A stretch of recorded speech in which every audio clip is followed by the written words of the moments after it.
दोस्तों, आज का मेरा टॉपिक ना बड़ा यूनिक है। मतलब इसके बारे में मैंने काफ़ी रिसर्च किया। जब मैंने इसका नाम पहली बार सुना था और रिसर्च के दौरान मुझे पता चला कि इसका संबंध प्राचीन काल से है। आप लोगों ने इंद्रजाल के बारे में तो सुना ही होगा। अब इंद्रजाल का नाम सुनते ही सभी को लगता है कि ये कोई मायावी विद्या है, जो कि सही है। इसके अलावा लोग इसको तंत्र, मंत्र और यंत्र से कनेक्ट करते हैं और कई लोगों का मानना है कि यह काला जादू, वशीकरण, सम्मोहन, मारण और मोहन से कनेक्टेड है। लेकिन मैंने जो कहानियां सुनी है इंद्रजाल की, उसके अकॉर्डिंग इसे एक तरह से एक जादू का खेल भी कहा जा सकता है। जानते हैं, ये इंद्रजाल कभी हमारे देश में इतना फेमस था कि देश विदेश से लोग यहाँ सीखने आते थे यह विद्या।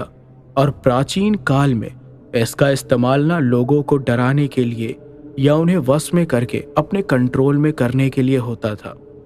हालांकि आज भी इंद्रजाल का उपयोग हो रहा है, लेकिन तब से लेकर अब तक के समय में यह इतना भयानक रूप ले चुका है कि हम सोच भी नहीं सकते। आज ज़्यादातर लोग इसका इस्तेमाल मंत्र, तंत्र, मारण और वशीकरण के लिए कर रहे हैं। और अब जो कहानी मैं सुनाऊंगा वो इंद्रजाल से ही रिलेटेड है और बिल्कुल सच्ची घटना है ये। इंद्रजाल का सीधा सा मतलब है छल कपट से या वशीकरण से किसी को भी एक ऐसे जाल में फंसा लेना जहां किसी को बिल्कुल अकल्पनीय चीजें दिखाई देंगी। अब जैसे रावण या जो भी राक्षस थे वो मायावी होते थे, तो इंद्रजाल से ही माया करके, मतलब छल करके लोगों को अपने जाल में फंसाया करते थे। और ये जो इंद्रजाल है ना, वो देवताओं के राजा इंद्र के नाम पर रखा गया है, क्योंकि उनको छली या चकमा देने वाला माना जाता है। तो हम ये समझकर चलेंगे कि इंद्रजाल एक ऐसी विद्या है जिससे लोगों को आसानी से चकमा दिया जा सकता है और उन्हें भ्रम की दुनिया में फंसाया जा सकता है।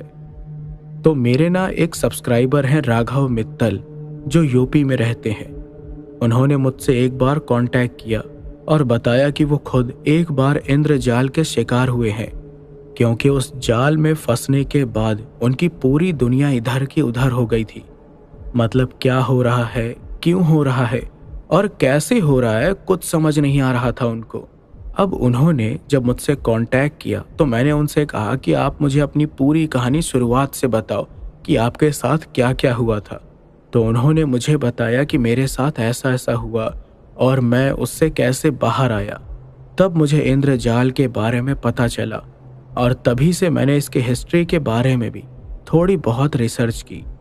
तो बात यह है कि राघव और उसकी फैमिली हमेशा से यूपी में रहते हैं और उनकी जॉइंट फैमिली है। उनकी फैमिली में उनकी दादी, उनकी मामी, चाचा चाची और उनका एक बेटा था कबीर। तो बात ज़्यादा पुरानी नहीं है, करीब 4-5 साल पहले की ही बात है। राघव के पिता की ना डेथ हुई थी उस साल, और राघव को ये बात बताई नहीं गई थी कि उसके पिता अब नहीं रहे। इसका कारण ये था कि राघव और उसके पिता बहुत ज़्यादा क्लोज थे। मतलब इतने क्लोज कि अगर किसी एक को भी बुखार आ जाए तो दूसरे को सांस नहीं आती थी। इतना प्यार था दोनों के बीच। अब राघव था उनका इकलौता बेटा और ऊपर से उसके दिल में छेद था। तो राघव के मम्मी पापा उसको हल्का सा भी स्ट्रेस नहीं होने देते थे, इतना ज़्यादा लगाव था उनको राघव से। तो बात ये हुई कि एक रात राघव के पापा को दिल का दौरा पड़ा और राघव को इस बारे में बिना बताए उन्हें हॉस्पिटल लेकर चले गए। डॉक्टर ने बोल दिया कि अब इन्हें हम नहीं बचा पाएंगे। तो जब राघव के पिता अपनी आखिरी सांस ले रहे थे, तब उन्होंने अपनी पत्नी से कहा कि मेरी मौत के बारे में राघव को मत बताना। कोशिश करना कि जितने दिन ये बातें छुपाई जा सकती है उतने दिन छुपा लेना, क्योंकि वो दिल से अभी भी बहुत कमज़ोर है और अगर उसको थोड़ा सा भी झटका लगा तो शायद वो भी जी नहीं पाएगा। जब उसका ट्रीटमेंट हो जाएगा तब तुम राघव को मेरी मौत के बारे में बता देना। ये कहकर वो चल बसे। अब ऐसा था कि राघव की फैमिली उसको खोना नहीं चाहती थी, तो उन्होंने आपस में बात की और तय किया कि जब तक हो सके वो ये बात छुपाएंगे, और जब सही समय आएगा, जब उन्हें लगेगा कि राघव इस सच को एक्सेप्ट कर सकता है, तब उसे वो ये सारी बातें बता देंगे। लेकिन एक प्रॉब्लम ये भी थी कि ये बात छुपाई कैसे जाए, क्योंकि इतनी बड़ी बात छुपा पाना लगभग नामुमकिन है। जब वो पूछेगा कि उसके पापा कहाँ हैं तो उससे क्या कहेंगे हम, और उसके सामने उसके पापा की मौत के बाद होने वाले सारे क्रियाकर्म कैसे करेंगे। तो आपस में पहले बातचीत की उन लोगों ने, और फिर उन्होंने सोचा कि राघव को कुछ दिनों के लिए कहीं भेज देते हैं, और जब सारे काम पूरे हो जाएंगे तब उसे वापस बुला लेंगे और फिर सोचेंगे कि उसे कैसे बताना है सब कुछ। लेकिन फिर समझ नहीं आया कि उसे भेजे कहाँ और क्या कहकर उसे घर से दूर भेजे। तो क्या हुआ कि उसी समय राघव की मम्मी को उनके भाई का कॉल आया और उन्होंने कहा कि हमारी दादी की डेथ हो गई है, तो आप जल्दी से जल्दी घर आ जाओ। तो राघव की मम्मी ने उन्हें अपने पति की डेथ की खबर दी और जो सिचुएशन थी उसके बारे में भी बताया।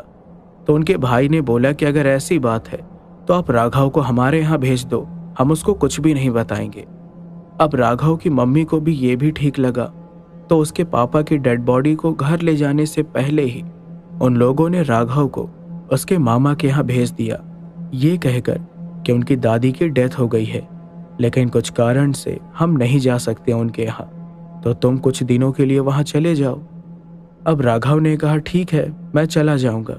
तो अगले दिन सुबह सुबह ही राघव चला गया अपने मामा के घर और उसके पीछे से उसके पिता का अंतिम संस्कार कर दिया गया। अब उसके बाद फैमिली वाले सोचने लगे कि ऐसा क्या किया जाए जिससे कि राघव से ये बात छुपी रहे। तो राघव की बुआ जो घर में रुकी हुई थी कुछ दिनों के लिए, उन्होंने क्या बोला कि मेरे पास एक तरीका है जिससे ये बात राघव से छुपी रह सकती है। सबने पूछा कि कौन सा तरीका है ऐसा आपके पास। तो उन्होंने बोला कि मैं एक ऐसे आदमी को जानती हूँ जो कि कुछ जादू से ऐसा भ्रम पैदा कर सकता है जिससे राघव को उसके पापा दिखाई देंगे और उसको लगेगा कि वो उससे बातें कर रहे हैं और उसके साथ घर पर ही रह रहे हैं। ये सब सुनकर फैमिली वाले बिल्कुल चौंक गए और थोड़ा गुस्सा भी हुए। तो राघव के चाचा ने बोला, ये क्या बकवास है, ऐसा कुछ नहीं होता है, सब ढोंग है। और कौन है ये आदमी और अब कहाँ मिली उससे? तो बुआ ने बोला कि एक बार उनके घर के पास वो आदमी आया था और उसने क्या किया कि एक आदमी के मरे हुए भाई का भ्रम उसको दिखाया। मतलब उस आदमी को उसका भाई दिखाई दे रहा था और वो उससे बातें भी कर रहा था और आसपास के लोग उसको एकदम भौचक्के होकर देख रहे थे। किसी को विश्वास ही नहीं हो रहा था अपनी आंखों पर कि ऐसा भी कुछ हो सकता है। बुआ की बात सुनकर फैमिली वाले भी एकदम चौंके हुए थे और सोच में पड़ गए वो लोग कि ऐसा करना सही होगा या नहीं, और अगर ऐसा किया जाए तो कहीं राघव के साथ कुछ हो ना जाए। तो बुआ ने उन्हें समझाया कि राघव को कुछ नहीं होगा, वो आदमी जब चाहे तब भ्रम तोड़ सकता है। फिर बहुत सोचने समझने के बाद उसकी फैमिली ने फैसला किया कि यही ठीक रहेगा। तो उन्होंने बुआ को कहा कि राघव के आते ही आप उस आदमी को घर बुला लेना। वैसा ही हुआ। फिर कुछ दिनों में राघव लौट आया और उसी दिन उसकी बुआ ने उस आदमी को भी घर बुला लिया। वो आदमी जो था वो कोई तांत्रिक या अघोरी नहीं था। आप यूं समझ लीजिए कि उसने ये विद्याएं सीखी हुई थी किसी से और पैसों के लिए वो अपनी इस विद्या का इस्तेमाल करता था। तो क्या हुआ कि राघव घर आया, उसने उस आदमी को अपने घर पर देखा। उसका हुलिया देखकर ही राघव को कुछ अजीब लगा। असल में उस आदमी ने धोती कुर्ता पहना हुआ था, सर पर गमछा बांध रखा था उसने, साथ ही उसने अपने पास एक थैला रखा हुआ था। हाथ में हर एक उंगली में अजीब अजीब तरह की अंगूठी पहन रखी थी और गले में बहुत सारी तावीज़ें पहन रखी थी। राघव ने उसको देखकर पूछा कि ये कौन है। तो बुआ ने कह दिया कि ये उनके घर किसी पूजा का प्रसाद देने आए हैं। फिर बुआ ने उस आदमी की तरफ इशारा किया और उस आदमी ने अपने झोले से कुछ खाने की चीज़ निकाली और उसे राघव को देकर कहा कि यह पूजा का प्रसाद है, इसे खा लो। राघव ने उसे माथे लगाया और उसको खा लिया और फिर उसने पूछा कि पापा कहाँ हैं। उसका सवाल सुनकर घर वाले घबरा गए और सोचने लगे कि अब इसका क्या जवाब दे। सब लोग एक दूसरे का चेहरा देखने लगे कि तभी राघव की नज़र उस आदमी के पीछे की तरफ गई। उधर देखकर उसने बोला, अरे पापा, आप वहाँ क्यों खड़े हो? अब सबकी नज़र उस तरफ गई, लेकिन उन्होंने देखा कि वहां पर तो कोई भी नहीं था, लेकिन राघव उधर देखकर मुस्कुरा रहा था। ये देखकर सबके रोंगटे खड़े हो गए। अब उन्होंने देखा कि राघव उस आदमी के पीछे गया और वहां खड़े होकर बोलने लगा, आप इतने कमजोर कैसे लग रहे हो पापा? आपकी तबीयत ठीक तो है ना? वो ऐसे बात कर रहा था जैसे कि उसके पापा उसके सामने खड़े हों। अब ये सब कैसे हुआ और उस आदमी ने ये भ्रम कैसे पैदा किया, ये तो वही जाने। अब वो आदमी तो अपने पैसे लेकर वहां से चला गया और सारे फैमिली वाले सोचने लगे कि अब राघव न जाने कैसे बर्ताव करेगा। तो राघव ने मुझे बताया था कि जब इस भ्रम में पड़ा ना, तो उसे उसके पापा सामने खड़े दिखाई दे रहे थे, लेकिन वो कुछ बात नहीं कर रहे थे। उसने अपने पापा को कहा, पापा क्या हुआ? आप बात क्यों नहीं कर रहे हो? कुछ तो बोलो। लेकिन उसके बाद भी उसके पापा कुछ नहीं बोले। अब राघव ने अपनी मम्मी की तरफ देखा तो उसकी मम्मी ने बात संभालते हुए बोल दिया कि अभी तुम्हारे पापा की तबीयत कुछ ठीक नहीं है, इसलिए बात नहीं कर रहे हैं, थोड़े समय में वो ठीक हो जाएंगे। राघव ने ये बात भी मान ली। फिर हुआ ये कि उसकी बुआ ने बोला, राघव तुम थक गए होगे, जाओ थोड़ी देर तुम भी आराम करो। तो राघव अपने कमरे में चला गया। इसके बाद उसी दिन रात के समय की बात है, जब सब लोग खाना खाने के लिए बैठे हुए थे। उनकी एक आदत थी कि पूरा परिवार एक साथ बैठकर रात का खाना खाता था और उनके यहाँ एक डाइनिंग टेबल थी जहाँ पर राघव हमेशा अपने पापा के पास वाली चेयर पे बैठकर खाता था। तो रात को जब वो खाना खाने के लिए अपनी सीट पर बैठा तो उसने देखा कि उसके पापा अभी तक खाना खाने के लिए आए नहीं हैं। उसने अपने मम्मी से पूछा कि पापा कहाँ हैं। अब उसकी मम्मी को समझ नहीं आया कि वो क्या जवाब दे, लेकिन फिर वो इससे पहले कि वो कुछ बोलती, राघव ने कहा, ये लो आ गए पापा। अब फिर से सबकी नज़र उस कुर्सी पर गई जहां पर उसके पापा हमेशा बैठा करते थे। राघव ने अपनी मम्मी की तरफ देखा और बोला, अरे मम्मी खाना तो परोस दो पापा के लिए। उसकी मम्मी सुन्न होकर खड़ी थी, लेकिन फिर भी उन्होंने कांपते हुए हाथों से उसके पापा के लिए प्लेट लगाई। अब इस समय जो हुआ उसके बारे में राघव ने मुझे बताया कि जब उसके पापा खाना खाने के लिए बैठे तो बस खाने को घोरे जा रहे थे, वो एक भी निवाला उठा नहीं रहे थे। तो राघव ने उनसे पूछा, पापा आप खा क्यों नहीं रहे हो? तो उसके पापा फिर से उसे घोरने लगे। राघव को समझ नहीं आ रहा था कि उसके पापा को आखिर हो क्या गया है।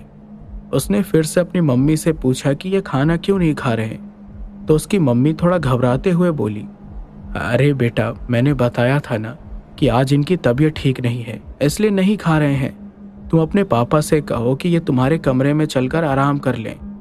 अब ऐसा था कि उसकी मम्मी को डर लग रहा था, इसलिए उसने राघव से कहा कि तुम अपने पापा को अपने कमरे में ले जाओ।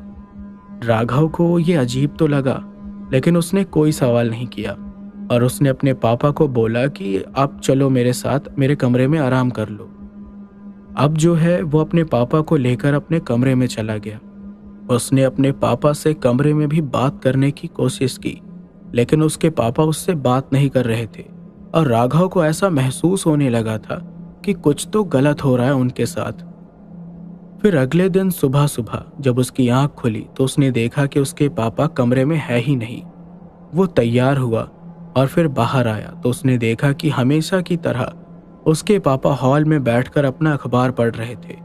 तो वो अपने पापा के पास गया और उनसे पूछा कि अब आपकी तबीयत कैसी है।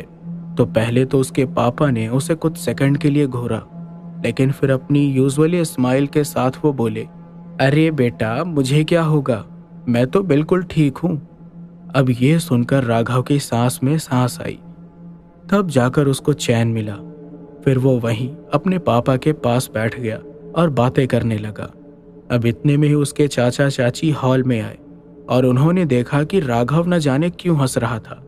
ऐसा लग रहा था कि वो किसी से बातें कर रहा है, लेकिन हॉल में उसके अलावा कोई दिखाई नहीं दे रहा था। अब वो लोग तो जानते थे कि राघव अपने पापा से बात कर रहा है, जो उसका भ्रम है, लेकिन उसे ऐसे बात करता देख उनके दिल की धड़कन तेज हो जाती थी। उनको डर लग रहा था कि कहीं कुछ और न हो जाए।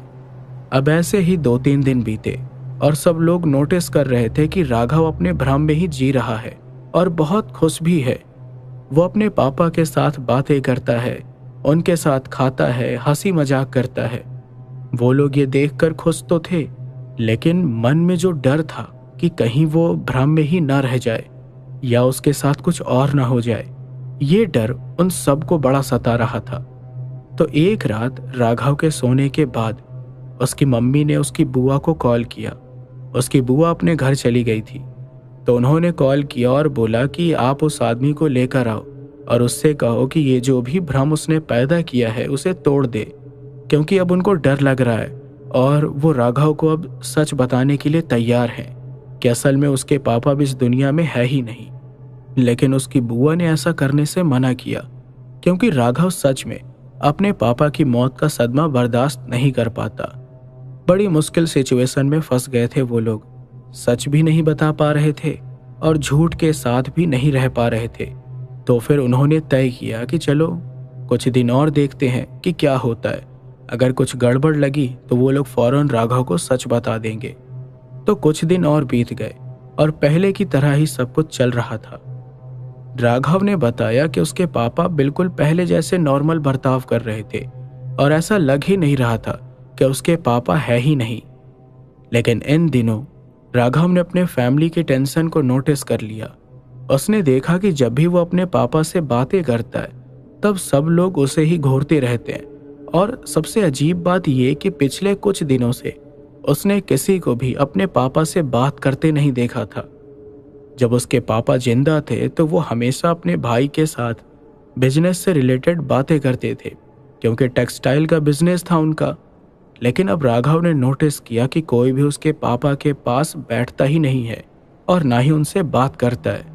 खाने के समय में भी सब लोग बड़े परेशान दिखाई देते हैं, जबकि उस समय राघव अपने पापा से जोक सपाट करता रहता था। लेकिन हंसी मजाक में भी उसकी फैमिली वाले शामिल नहीं होते थे।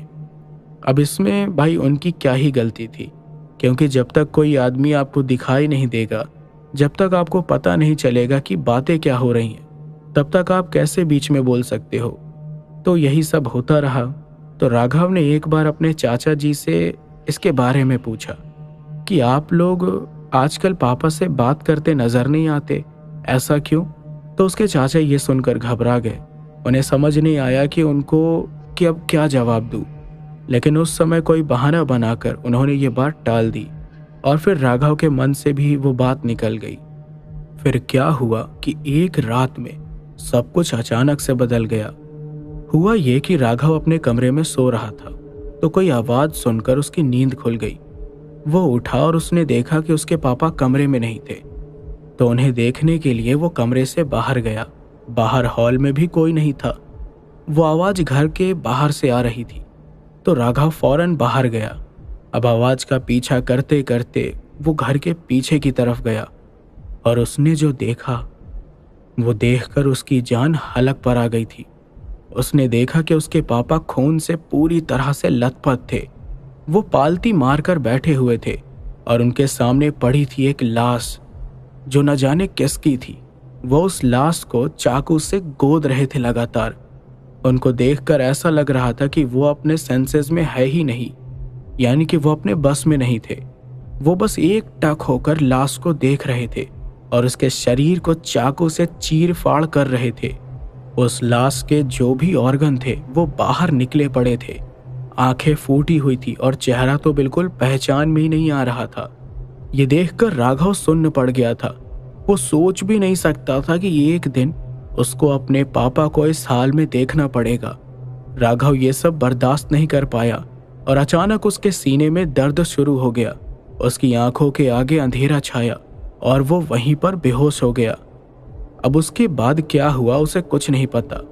जब राघव को होश आया तो वो अपने कमरे में था और पूरी फैमिली उसको घेर कर खड़ी थी, इंक्लूडिंग उसके पापा। लेकिन उसके पापा बाकी सबसे दूर एकदम पीछे की तरफ खड़े हुए थे। अब जब अपने पापा को उसने देखा तो उसको वो सारा मंजर दोबारा याद आ गया और वो झट से उठकर बैठा और अपने पापा की तरफ देखकर कांपने लगा। सब उससे पूछने लगे कि तुझे क्या हो गया, तू बेहोश कैसे हो गया? पर राघव उस हालत में था ही नहीं कि वो घर वालों को कुछ बता सके। फिर उसने क्या देखा कि उसके पापा उसे देखकर मुस्कुरा रहे थे। अजीब सी डरावनी मुस्कान थी उनके चेहरे पर। अब वो ऐसा समय था जब राघव को लगा कि ये मेरे पापा नहीं है, ये मेरे पापा हो ही नहीं सकते। तो वो बोलने लग गया कि मेरे पापा कहाँ है, बुलाओ उनको अभी के अभी। उसकी फैमिली को समझ नहीं आया कि अचानक वो ऐसा क्यों बोल रहा है। तो उसके चाचा ने उसको समझाते हुए बोला कि तुम्हारे पापा तो यही हैं, देखो ध्यान से। अब राघव ने दोबारा अपने पापा की तरफ देखा तो उसके पापा इस बार एक खून से रंगा चाकू पकड़ के खड़े थे और धीरे धीरे राघव की तरफ बढ़ रहे थे। राघव डर के मारे चिल्लाने लगा, पापा दूर रहो, मेरे पास मत आना। वो एकदम बौखला गया और कमरे से निकलकर बाहर की तरफ भागा। सब लोग उसके पीछे पीछे भागे और उन्होंने देखा कि राघव ने खुद को अपनी दादी के कमरे में बंद कर लिया था।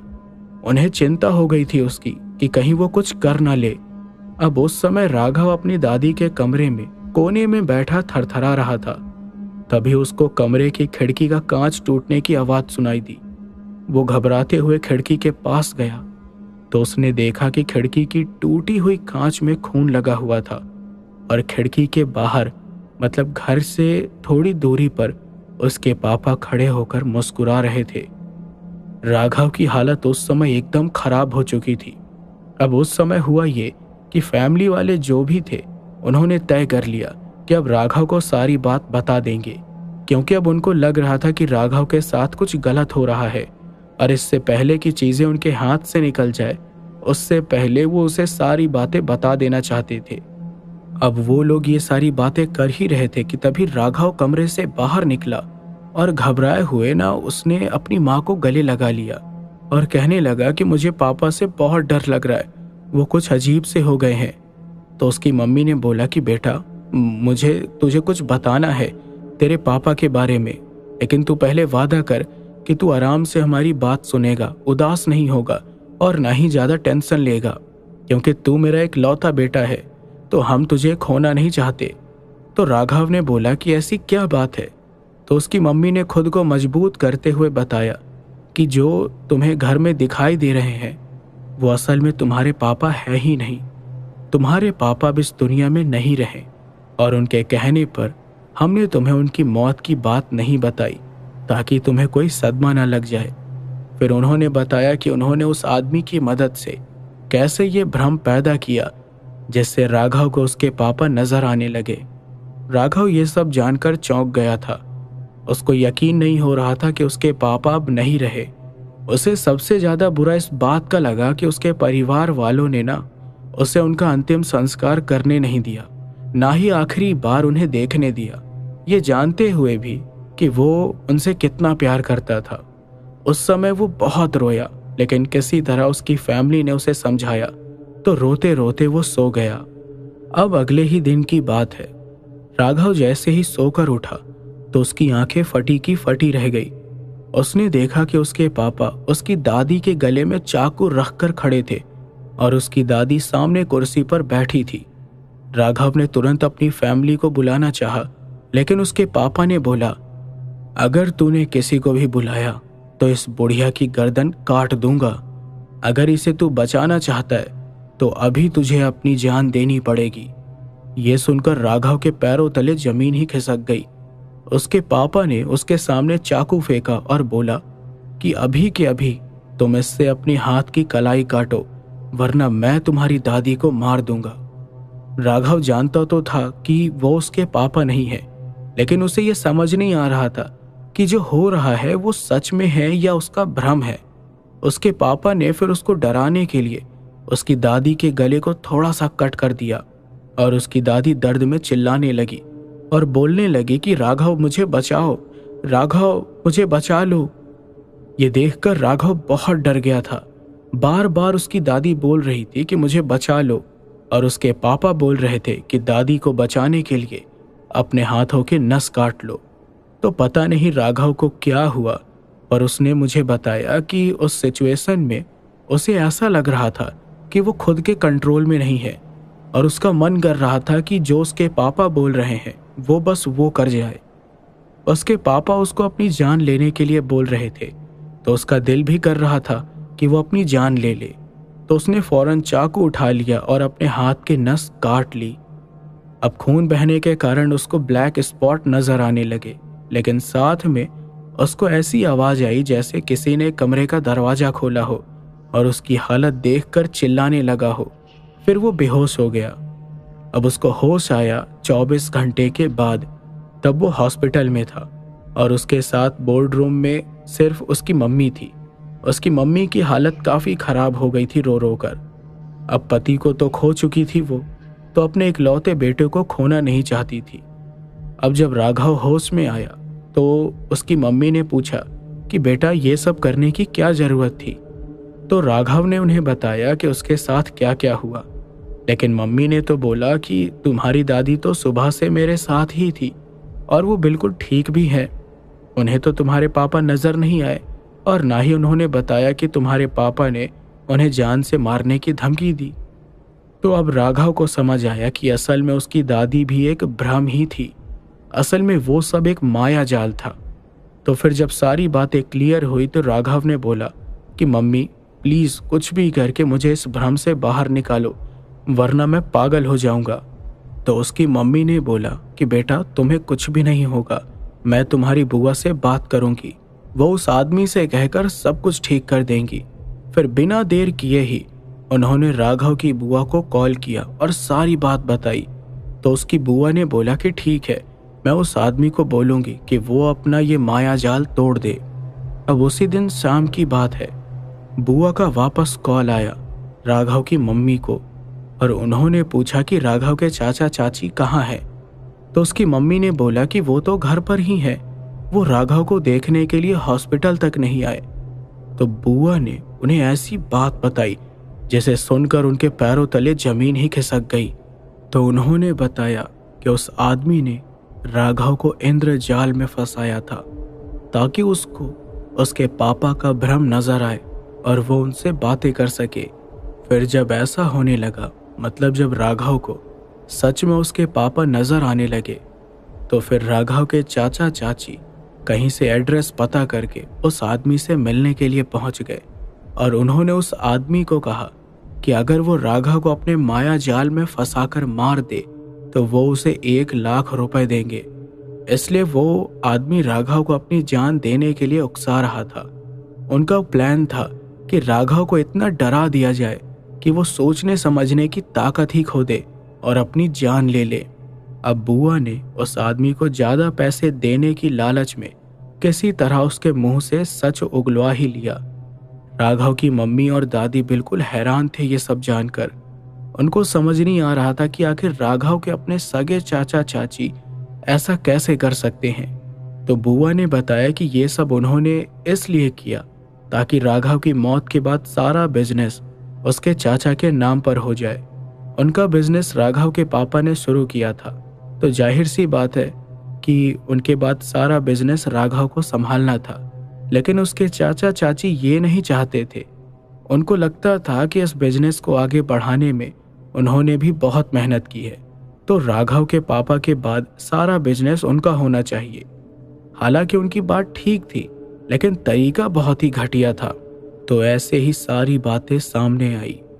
अब राघव की बुआ ने उस आदमी को पैसे वैसे दिए और बोला कि जो भी तुमने किया है वो सब कुछ ठीक कर दो।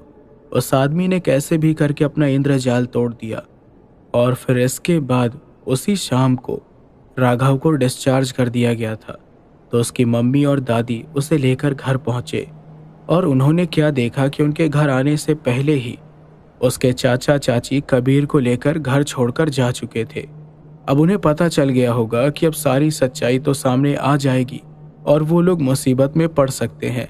तो जितना भी पैसा उनके बिजनेस अकाउंट में था वो सब कुछ लेकर वो फरार हो गए और फिर दोबारा कभी भी नजर नहीं आए। फिर धीरे धीरे करके सारी चीजें नॉर्मल हुई और राघव ने बिजनेस को आगे बढ़ाया। उसके बाद उसका हार्ट ट्रीटमेंट हुआ और होपफुली सब कुछ ठीक हो गया और अभी फिलहाल वो अपनी मम्मी और दादी के साथ खुश है। हालांकि वो सारी चीज़ें भूलने वाली चीज़ें तो नहीं है, लेकिन राघव ने काफ़ी स्ट्रांगली इन चीज़ों को हैंडल कर लिया।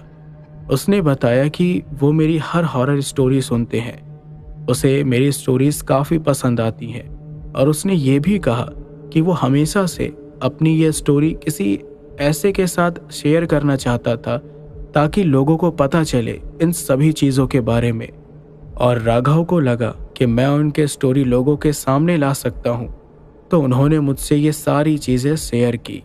उम्मीद है कि आपको इस स्टोरी से कुछ सीखने को और कुछ जानने को मिला होगा।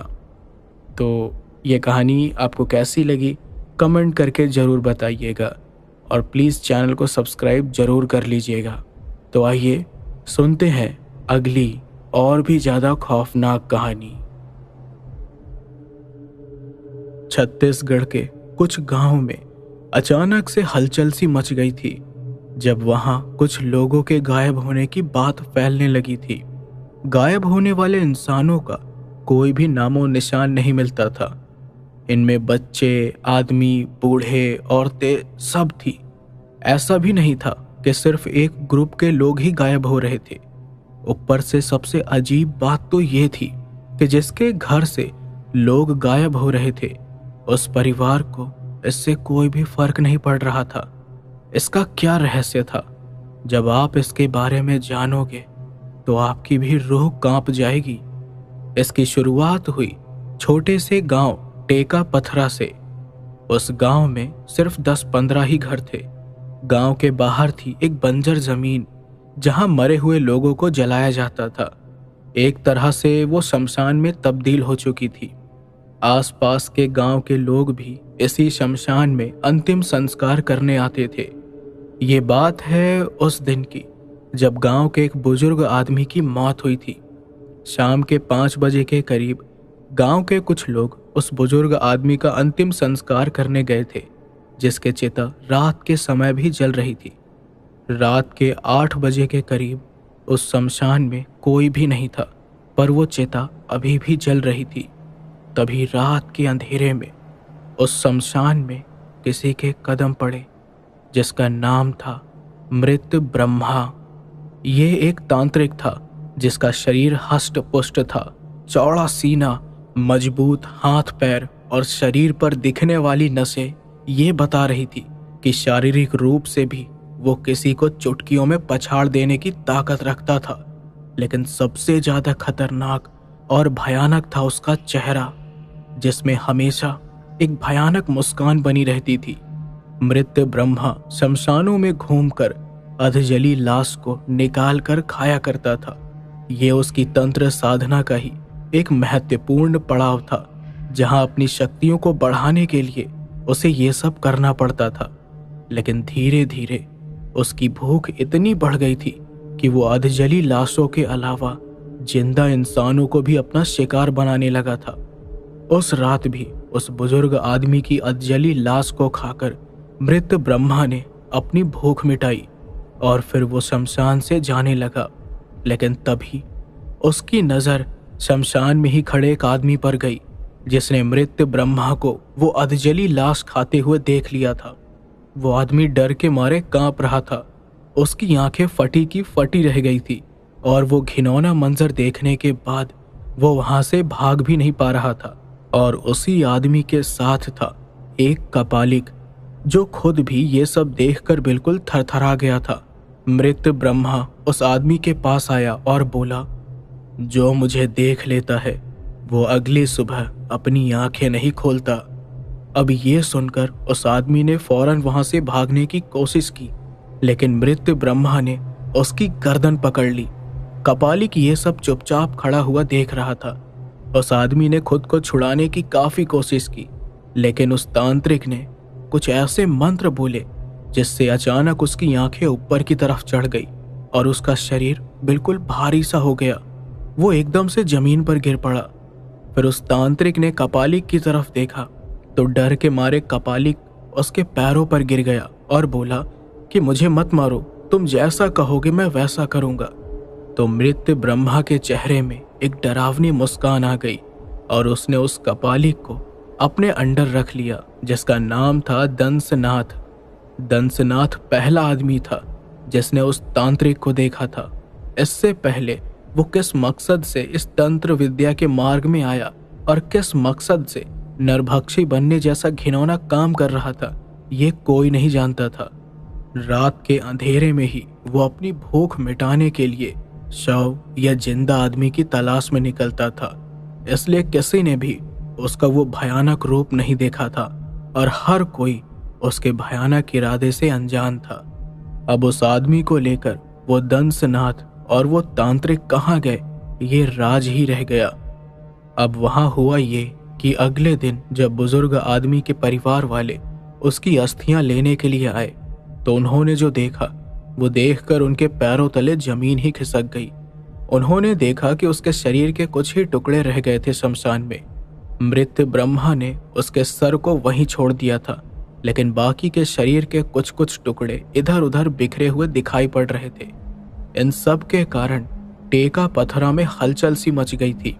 लोगों को लगा कि आसपास कोई जंगली जानवर तो नहीं आ गया जिसने लाश की ये हालत कर दी, पर इस पर विश्वास कर पाना भी मुश्किल था, क्योंकि जलती हुई चिता से लाश को निकालकर उसकी ये हालत करना किसी जानवर का काम नहीं लग रहा था।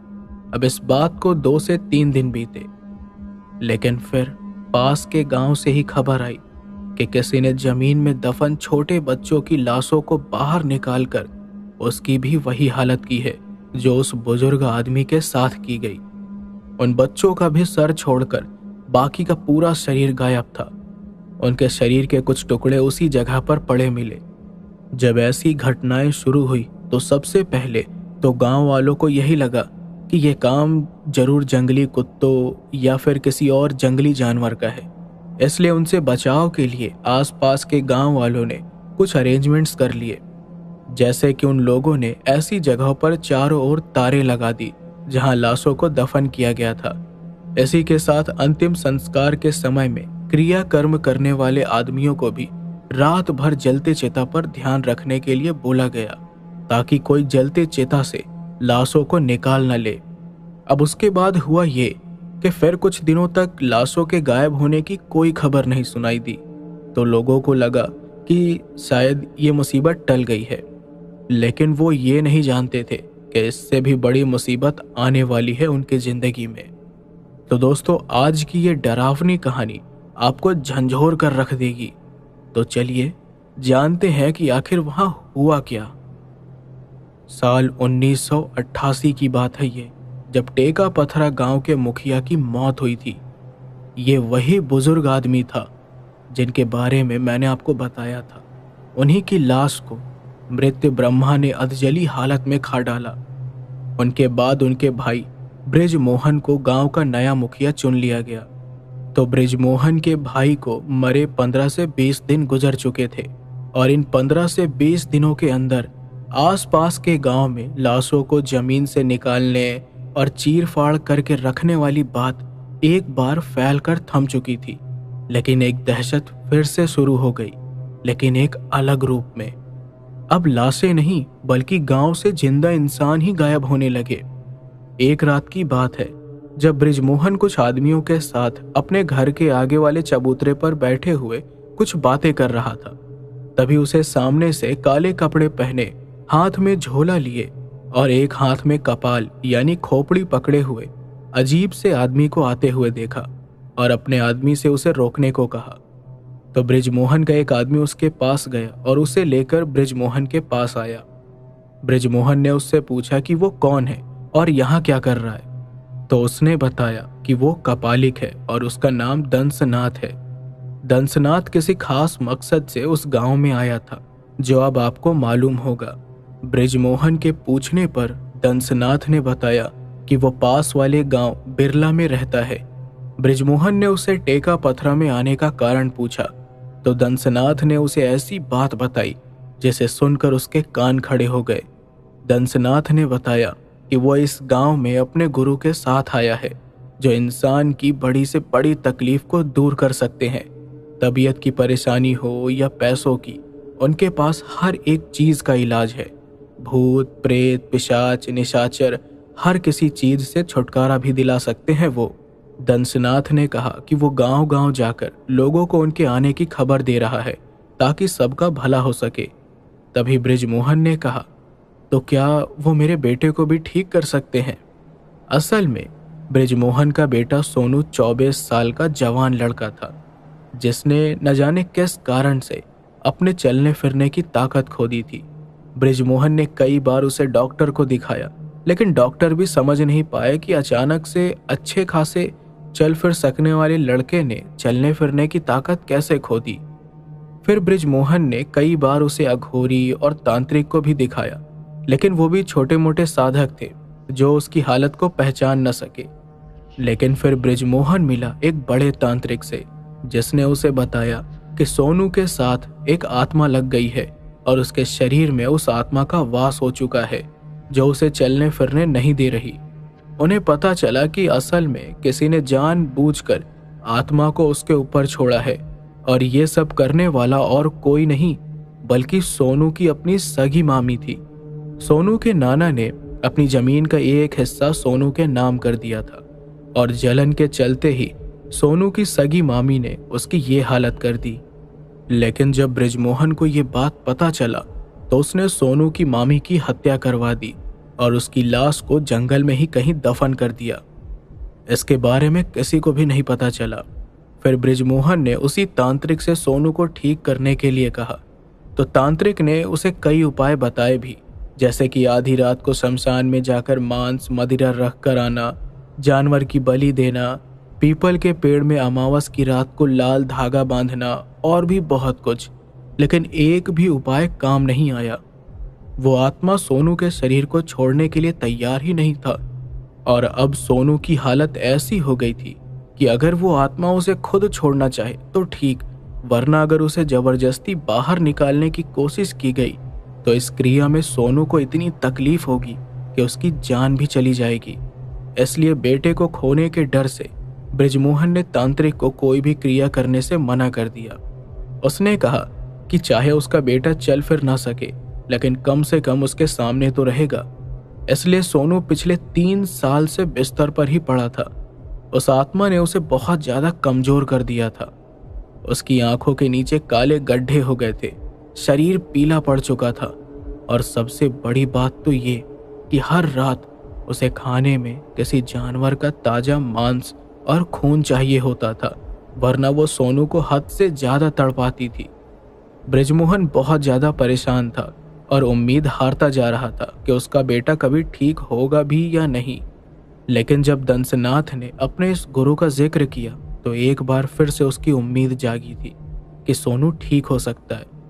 उसने पूरी बात दंसनाथ को बताई कि उसके बेटे को क्या हुआ है, तो दंसनाथ मुस्कुराया और बोला, मेरे गुरु सब कुछ ठीक कर सकते हैं, और तुम्हारी परेशानी तो कुछ भी नहीं है उनके लिए।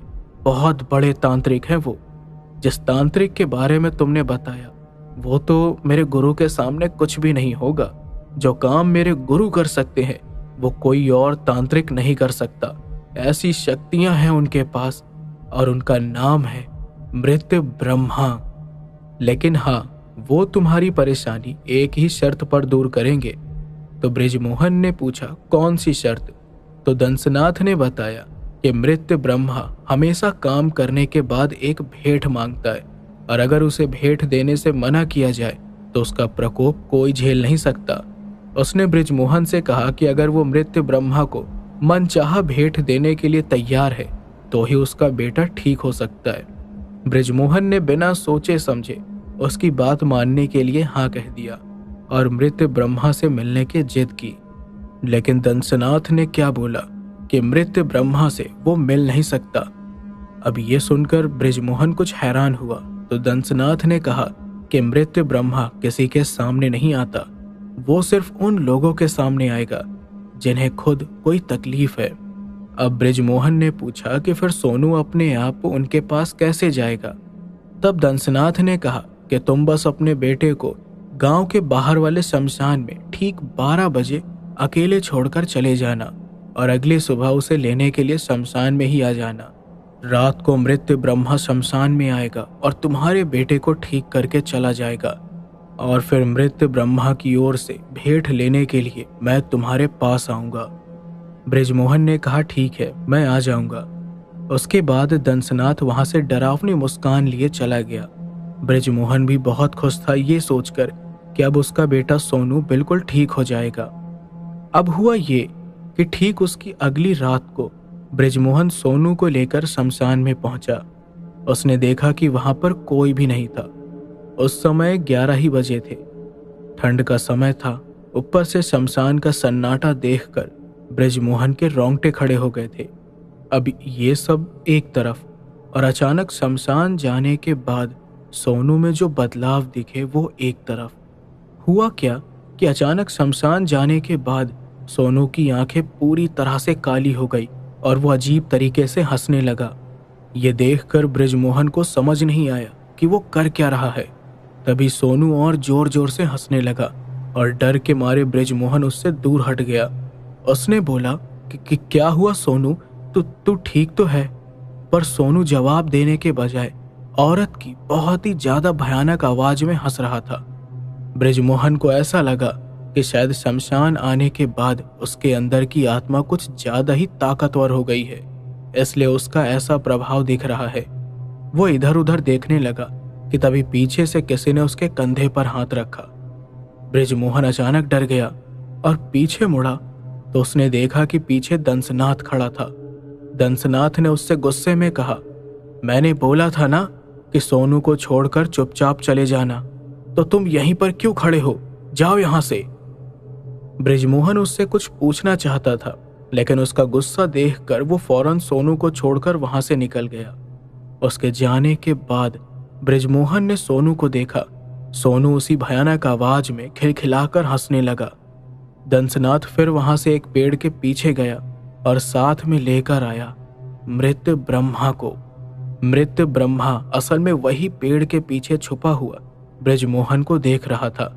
वो सोनू के पास आया और उसने उसके माथे पर हाथ रखकर कुछ मंत्र बोले, जिसके बाद सोनू अचानक दर्द में तड़पने लगा, मानो कोई उसकी खाल को खींच रहा हो, ऐसा दर्द हुआ उसे। मृत ब्रह्मा ने कहा, ये आत्मा सच में बहुत ताकतवर है, इसे निकालने की कोशिश की तो लड़के की जान चली जाएगी।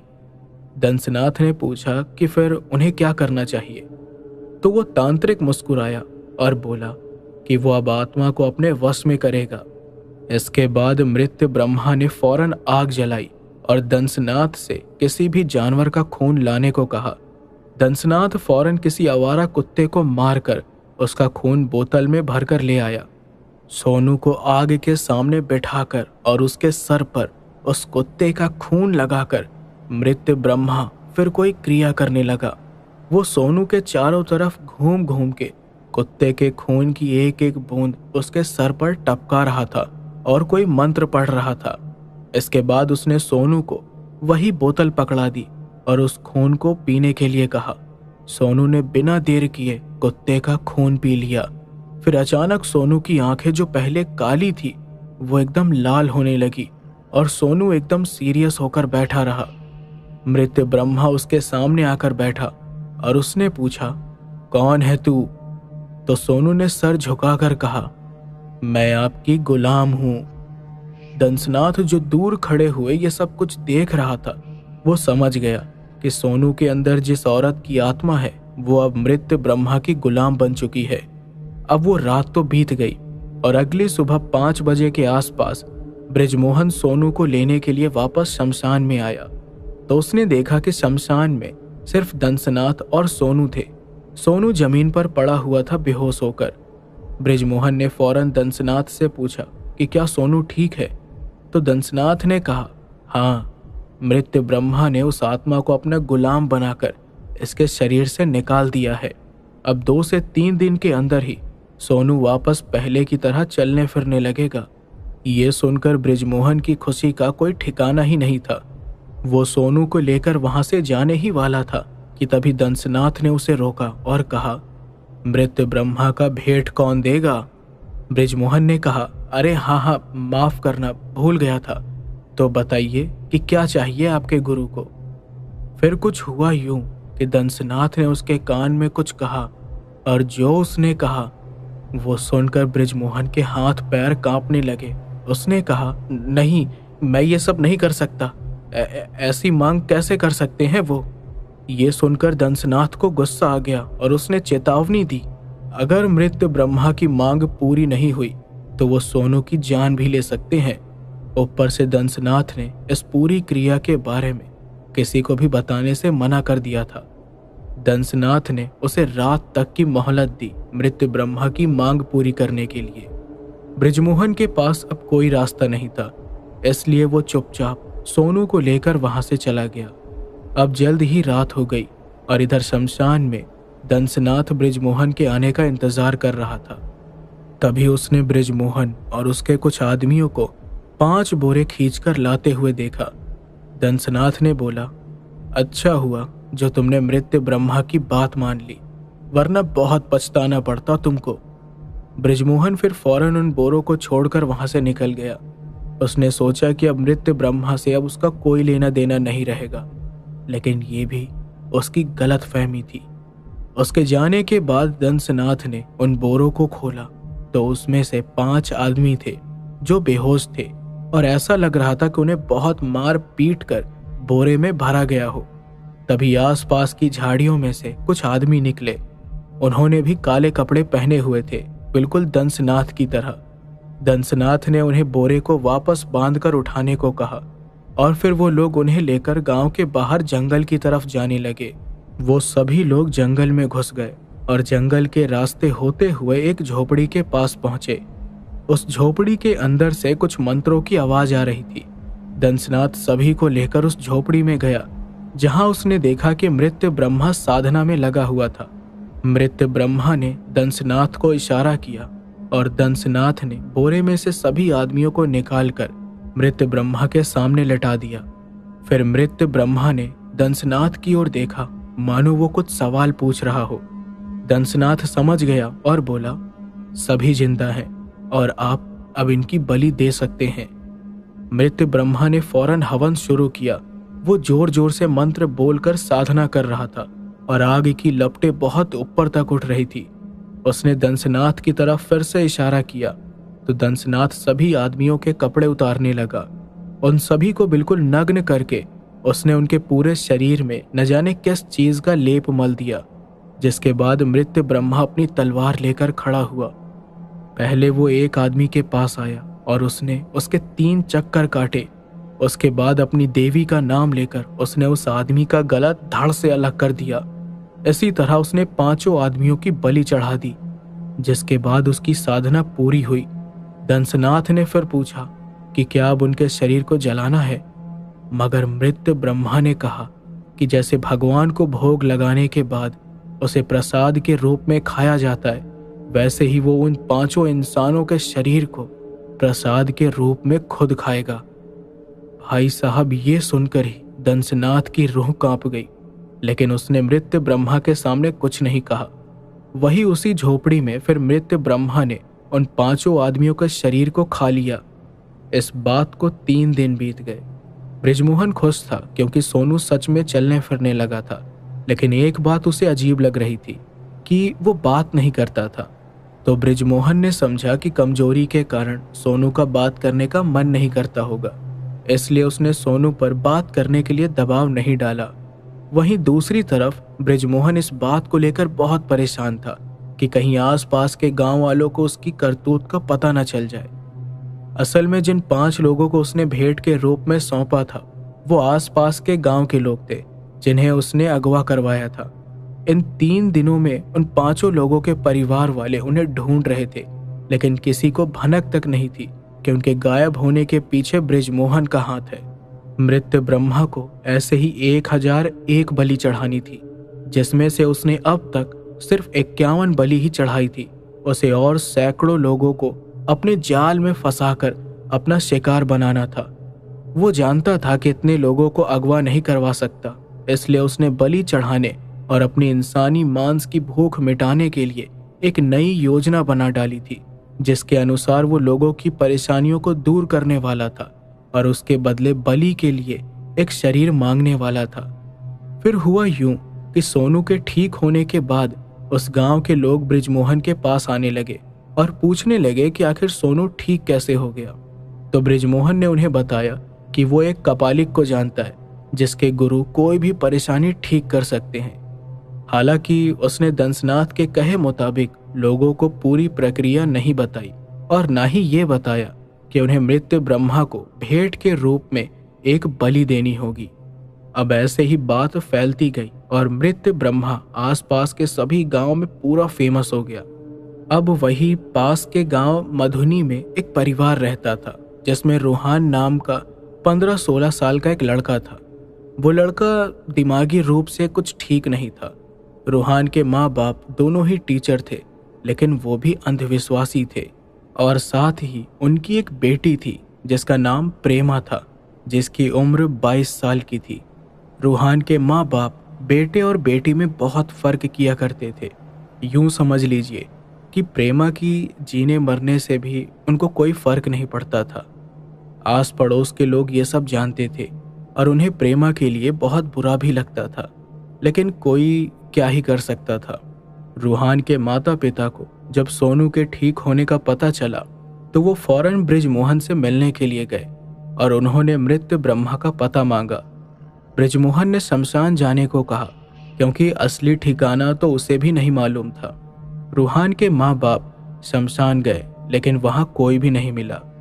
काफी देर तक इंतजार करने के बाद उन्हें दंसनाथ शमशान की ओर आता हुआ देखा तो उन्होंने दंसनाथ से मृत्यु ब्रह्मा के बारे में पूछा। ये सुनकर दंसनाथ खुश हो गया, ये सोचकर कि चलो एक और बलि का इंतजाम हो जाएगा। उसने कहा कि उन्हें रूहान को लेकर शमशान में आना होगा, जैसे कि उसने बृजमोहन को कहा था। रूहान के माँ बाप मान गए। फिर अगली रात को ठीक 12 बजे उन्होंने भी रूहान को अकेला शमशान में छोड़ दिया और चले गए। फिर उनके जाने के बाद मृत्यु ब्रह्मा अपने छुपे हुए स्थान से बाहर निकला। उसने रूहान को सबसे पहले कुछ मंत्रों से ही बेहोश कर दिया और उसके बाद उसने एक क्रिया शुरू की। उसने आग जलाई और रूहान और आग के एक साथ 7 चक्कर काटे। साथ ही साथ वो कुछ मंत्र बोलता गया, जिसके प्रभाव से वहां की ठंडक अचानक से बढ़ने लगी। चक्कर काटने के बाद मृत्यु ब्रह्मा ने एक नींबू लिया और रूहान के सर के ऊपर उसे काटा।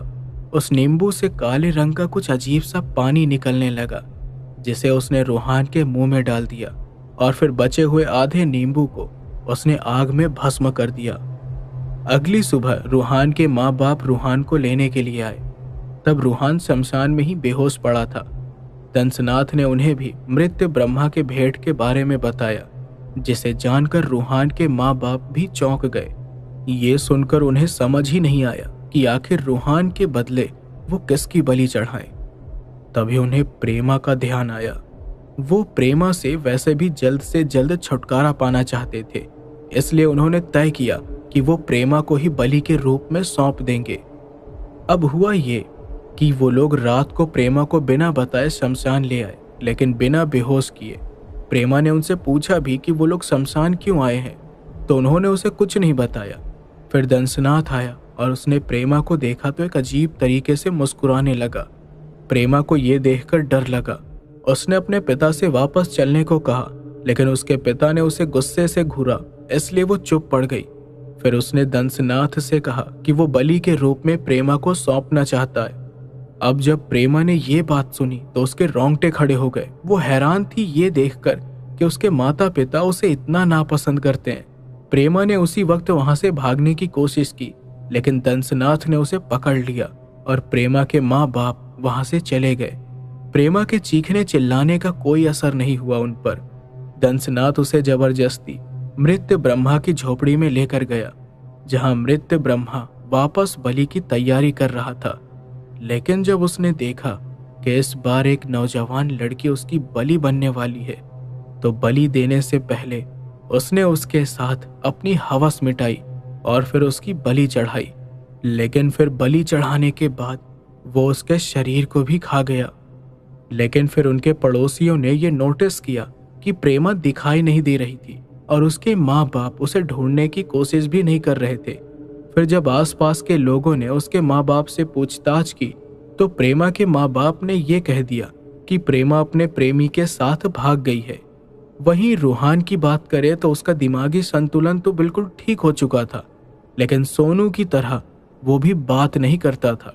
ऐसे ही सब कुछ चलता रहा और मृत्य ब्रह्मा लोगों की कोई ना कोई परेशानी ठीक करके बदले में एक इंसान की बलि मांगता रहा।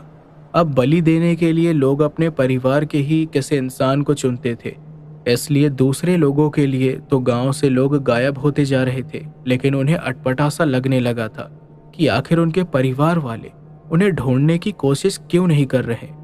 अब उन्हें क्या पता था कि असल में परिवार के लोग ही अपने ही स्वार्थ के लिए उनकी बलि चढ़ाते जा रहे हैं। अब हुआ ये कि टेका पथरा गांव में ही एक नया परिवार रहने के लिए आया। असल में वो काफी अमीर लोग थे, उनके पास अपनी खुद की कार थी और उस परिवार में 3 लोग थे, माँ, बाप और 12-13 साल का एक बच्चा। माँ का नाम था राखी और पिता का नाम था आमिर। हुआ ये कि उन्हें देखकर ऐसा लग रहा था कि वो शहर से आए हैं। आमिर और राखी दोनों ही काफी फैशनेबल थे और उनके पहनावे से ही उनकी अमीरी झलकती थी। दरअसल आमिर बहुत ही ज्यादा पैसे वाला था और एक मल्टीनेशनल कंपनी का मालिक था, लेकिन किस मजबूरी के चलते उन्हें गांव में आना पड़ा ये कोई नहीं जानता था। गांव वालों को समझ नहीं आ रहा था कि आखिर शहर के लोग इतने छोटे से गांव में कैसे रहने के लिए आए हैं। ऊपर से वो लोग जिस घर में रह रहे थे वो भी बहुत ही ज्यादा छोटा था। अब 1-2 दिन बीत गए उन्हें गांव में आए हुए, तो गांव वालों ने क्या देखा कि वो नए लोग अपने घर से निकलते ही नहीं थे। आमिर और राखी किसी भी गांव वालों से बात भी नहीं कर रहे थे। तो ये सब देखने के बाद गांव के कुछ लोग बृजमोहन के पास गए और उन्होंने उसे सारी बातें बताई, क्योंकि उन्हें आमिर का गांव में रहना कुछ ठीक ठाक नहीं लग रहा था।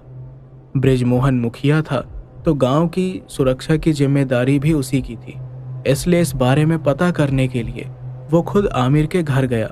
साथ में सोनू भी था। अब वहां जाकर उसने घर का दरवाजा खटखटाया। घर में आमिर और राखी दोनों थे। इसके बाद आमिर ने घर का दरवाजा खोला और बृजमोहन से बोला, जी बताइए क्या चाहिए आपको। तो बृजमोहन ने बताया कि वो गांव का मुखिया है और ये जानने आया है कि आमिर और राखी वहां क्यों आए हैं। तो आमिर ने बृजमोहन को पहले घर के अंदर आने को कहा। अब जब बृजमोहन घर के अंदर गया तो उसने क्या देखा कि आमिर का बेटा अविनाश जमीन पर गाय भैंस के चारे के ऊपर सो रहा था और उसके चारों तरफ गोबर को बिखेर दिया गया था। ये सब देखकर बृजमोहन को काफी अजीब लगा, तो उसने आमिर से सवाल किया कि ये सब क्या हो रहा है। तो आमिर ने क्या बताया कि ये सब उसके बेटे की जान बचाने के लिए किया जा रहा है। हुआ ये था कि आमिर और राखी की शादी को 18 साल बीत गए थे और उन 18 सालों में राखी का 3 बार मिसकैरेज हो गया था।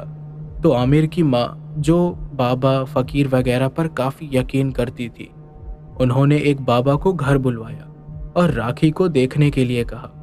उस बाबा ने राखी को देखा और फिर न जाने कितने कर्म कांड करने को कहा ताकि राखी को बच्चा हो जाए।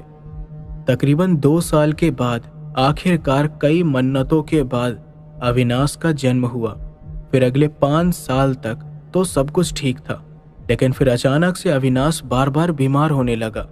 वो कभी भी अपने आप ठीक हो जाता तो फिर अचानक से बहुत ही ज्यादा बीमार पड़ जाता।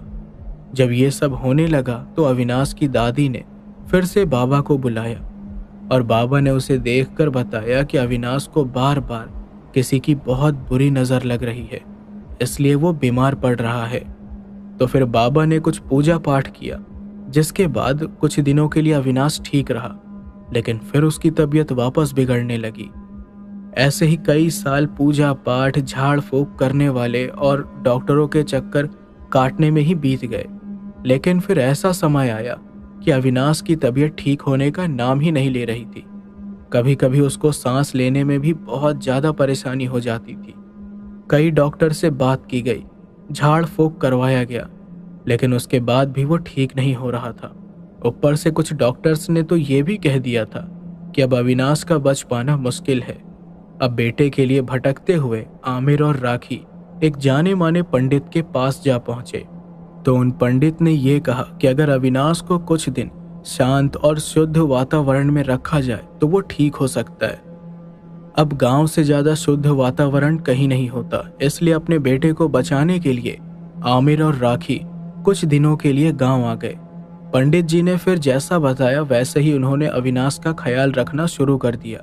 उसे गाय के गोबर की खुशबू के आसपास रखने और जमीन में सुलाने को बोला गया था। इसलिए आमिर और राखी ने उसे इस तरह से जमीन पर सुला दिया। अब सारी बात जानने के बाद बृजमोहन भी थोड़ा भावुक हो गया, क्योंकि बेटे के लिए उसने भी बहुत कुछ किया था। सोनू भी चुपचाप बिना किसी हाव भाव के उनकी बातें सुन रहा था। फिर सब कुछ जानने के बाद वो दोनों घर वापस आ गए। इन्हीं दिनों मृत्यु ब्रह्मा काफी ज्यादा गुस्से में रहने लगा था, क्योंकि अब उसके पास कोई भी अपनी परेशानी लेकर नहीं आ रहा था, जिसके कारण वो ना ही बलि चढ़ा पा रहा था और ना ही अपनी भूख मिटा पा रहा था। तो अब उसने बलि चढ़ाने के लिए एक नया रास्ता अपनाया, जिसकी तैयारी उसने पहले ही कर रखी थी। तो हुआ ये कि मृत्यु ब्रह्मा अपनी झोपड़ी में ही दंसनाथ के सामने कुछ क्रिया कर रहा था। उसने अपने सामने 2 पुतले रखे हुए थे, जिसके माथे पर किसी जानवर का खून लगा हुआ था। उसने क्या किया कि एक पुतले को उठाया और फिर उसने आग के बिल्कुल पास रख दिया। फिर उसमें न जाने कितने मंत्र फूंकने लगा। अब जैसे जैसे वो मंत्र बोल रहा था वैसे वैसे सोनू के अंदर कुछ हलचल सी हो रही थी। सोनू अपने कमरे में तब सो रहा था, लेकिन अचानक उसे बहुत ज्यादा पसीना आने लगा और कुछ अजीब सी छवियां नजर आने लगी। उन छवियों में उसने शमशान को देखा। फिर वो उठ के बैठ गया। उसकी आंखें वापस से लाल होने लगी, जैसे कि उसकी आंखों में खून उतर आया हो। उस समय बृजमोहन आराम से सो रहा था, तो उसे भनक भी नहीं थी कि सोनू के साथ क्या हो रहा है। अब हुआ ये कि सोनू एकदम से उठा और घर के बाहर जाने लगा। वो सीधे गया आमिर के घर। उसने उसके घर का दरवाजा खटखटाया और तब उसकी आंखें वापस से नॉर्मल हो गई। आमिर ने दरवाजा खोला और जब उसने सोनू को देखा तो वो हैरान हो गया। उसने पूछा कि तुम यहाँ क्यों आए हो? तो सोनू ने बोला, पिताजी ने आपको एक बात नहीं बताई। पास के शमशान में एक कपालिक आता है। उसके पास अगर अपने बेटे को छोड़ दोगे तो वो तुम्हारे बेटे को एक ही रात में ठीक कर देगा। अगर उसकी जान बचानी है तो अभी चले जाओ उसके पास।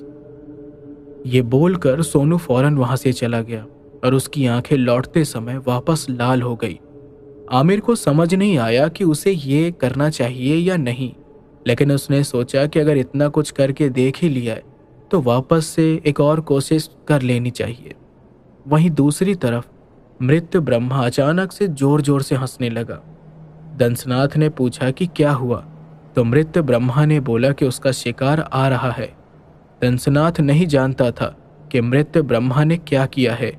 उसने उससे पूछा कि उसे कैसे पता, तो मृत्यु ब्रह्मा ने बताया कि असल में उसने सोनू के अंदर जो आत्मा थी उसे कभी बाहर निकाला ही नहीं, बल्कि उसे अपने वश में कर लिया है, ताकि सोनू उसके लिए बलि चढ़ाने के लिए किसी न किसी को हर रात लेकर आता रहे।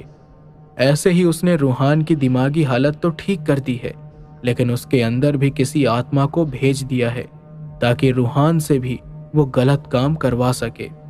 शायद उन्हीं आत्माओं के प्रभाव से सोनू और रूहान दोनों ही किसी से बात नहीं कर रहे थे। अब सोनू और रूहान की मदद से मृत्यु ब्रह्मा 1001 बलि चढ़ाने की योजना बना चुका था। फिर हुआ ये कि आमिर राखी के साथ अविनाश को लेकर शमशान चला गया, जहां पर दंसनाथ पहले से उनके आने का इंतजार कर रहा था। अब जैसे ही वो लोग शमशान पहुंचे वैसे ही दंसनाथ ने उनसे कहा कि मेरे पीछे आओ। आमिर हैरान हो गया ये सोचकर कि बिना कुछ पूछे वो उन्हें कहाँ ले जा रहा है, लेकिन उसने सवाल नहीं किया और उसके पीछे पीछे राखी और अविनाश को लेकर जाने लगा। दंसनाथ असल में इस बार तीनों को मृत्यु ब्रह्मा के पास लेकर गया।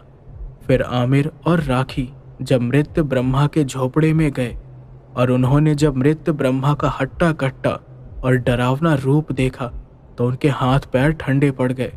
उन्हें नहीं पता था कि वो कौन है और झोपड़े में क्या कर रहा है। तो दंसनाथ ने उन्हें बताया कि ये मृत्यु ब्रह्मा है। फिर उसने उन्हें मृत्यु ब्रह्मा के सामने बैठने को कहा। वो लोग चुपचाप बैठ गए।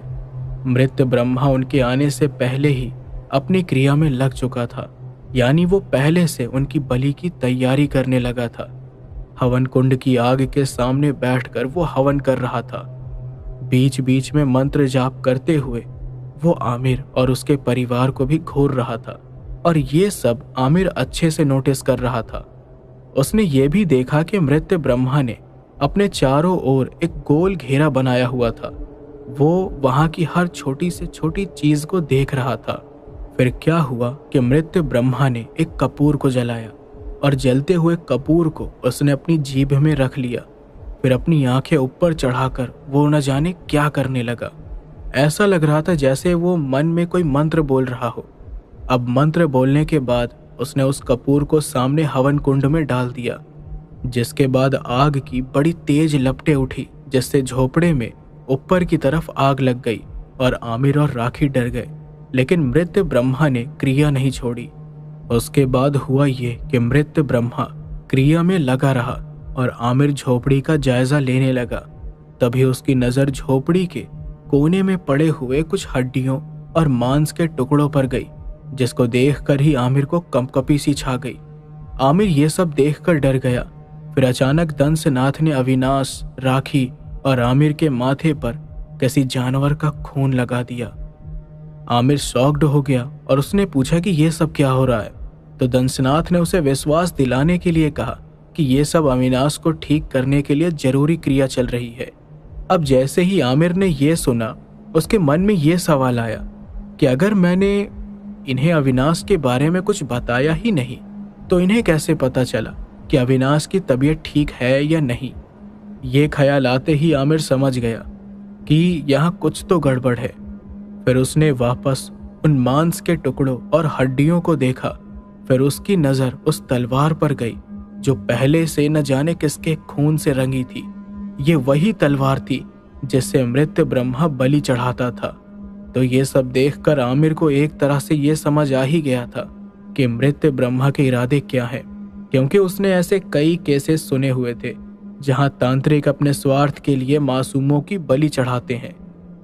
अब जब आमिर को लगा कि शायद उनके साथ भी कुछ ऐसा ही हो सकता है, तो वो इतना डर गया कि अचानक खड़ा हो गया और बोला कि वो इन सभी चीजों का हिस्सा नहीं बनेगा। और फिर आमिर वहां से जाने लगा।